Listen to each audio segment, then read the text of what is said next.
ओम श्री सर्वशक्तिमते परमात्मने श्री रामाय नमः। श्रीमद् वाल्मीकि रामायण के बाल कांड के 20वें सर्ग में राजा दशरथ का विश्वामित्र को अपना पुत्र देने से इनकार करना और विश्वामित्र का कुपित होना, इसका वर्णन है। विश्वामित्र जी का वचन सुनकर नृप श्रेष्ठ दशरथ 2 घड़ी के लिए संज्ञा शून्य से हो गए। फिर सचेत होकर इस प्रकार बोले, महर्षि, मेरा कमल नयन राम अभी पूरे 16 वर्ष का भी नहीं हुआ है।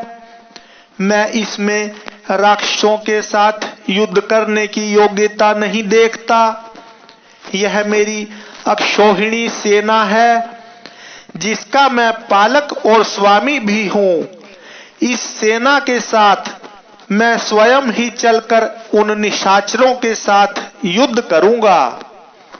ये मेरे शूरवीर सैनिक, जो अस्त्र विद्या में कुशल और पराक्रमी हैं, राक्षसों के साथ जूझने की योग्यता रखते हैं।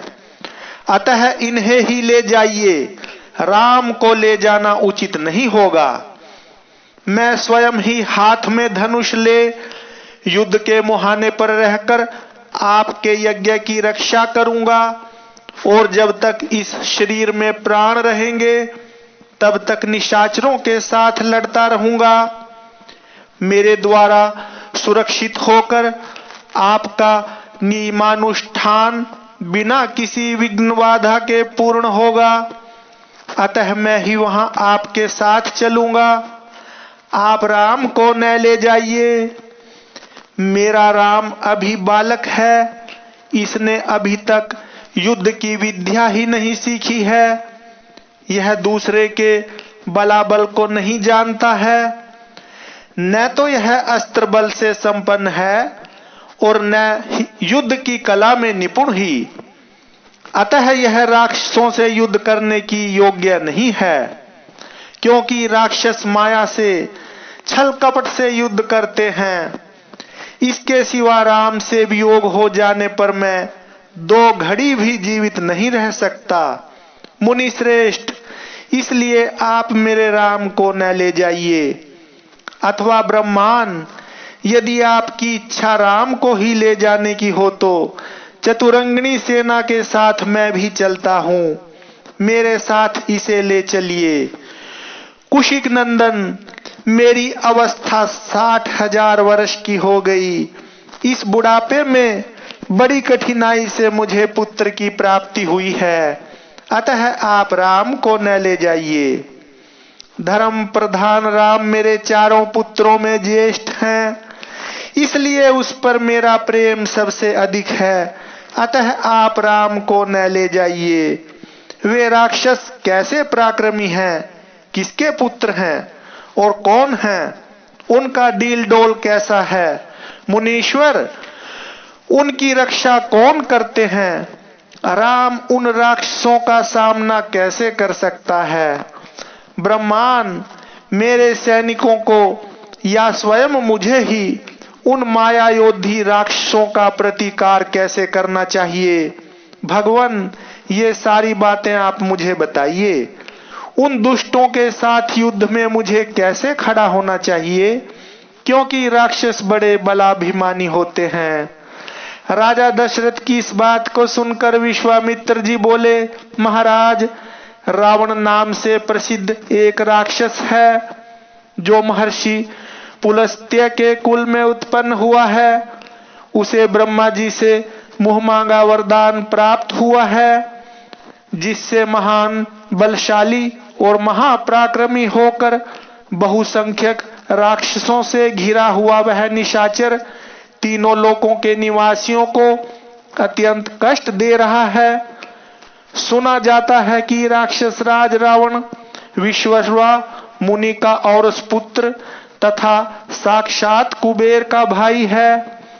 वह महाबली निशाचर इच्छा रहते हुए भी स्वयं आकर यज्ञ में विघ्न नहीं डालता। अपने लिए इसे तुच्छ कार्य समझता है।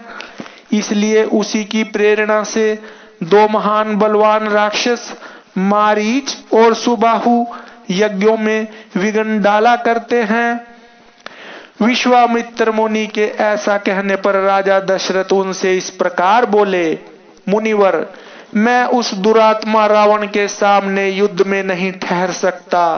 धर्मज्ञ महर्षि, आप मेरे पुत्र पर तथा मुझ मंदभागी दशरथ पर भी कृपा कीजिए, क्योंकि आप मेरे देवता तथा गुरु हैं।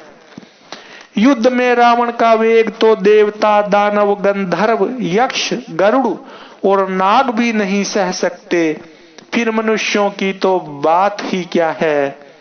मुनि श्रेष्ठ, रावण सम्रांगण में बलवानों के बल का अपहरण कर लेता है, अतः मैं अपनी सेना और पुत्रों के साथ रहकर भी उससे तथा उसके सैनिकों से युद्ध करने में असमर्थ हूं। ब्रह्मान, यह मेरा देवोपम पुत्र युद्ध की कला से सर्वथा अनभिज्ञ है।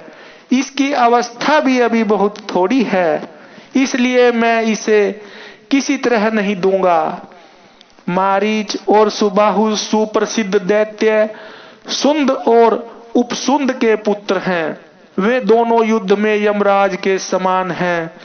यदि वे ही आपके यज्ञ में विघ्न डालने वाले हैं तो मैं उनका सामना करने के लिए अपने पुत्र को नहीं दूंगा, क्योंकि वे दोनों प्रबल, पराक्रमी और युद्ध विषयक उत्तम शिक्षा से संपन्न हैं। मैं उन दोनों में से किसी एक के साथ युद्ध करने के लिए अपने सुहृदों के साथ चलूंगा, अन्यथा यदि आप मुझे न ले जाना चाहें तो मैं भाई बंधुओं सहित आपसे अनुनय विनय करूंगा कि आप राम को छोड़ दें। राजा दशरथ के ऐसे वचन सुनकर विप्रवर कुशिक नंदन विश्वामित्र के मन में महान क्रोध का आवेश हो आया। जैसे यज्ञशाला में अग्नि को भली भांति आहुति देकर घी की धारा से अभिषिक्त कर दिया जाए और वह प्रज्वलित हो उठे, उसी तरह अग्नि तुल्य तेजस्वी महर्षि विश्वामित्र भी क्रोध से जल उठे। बोलो सियावर रामचंद्र भगवान की जय। पवन पुत्र हनुमान जी की जय।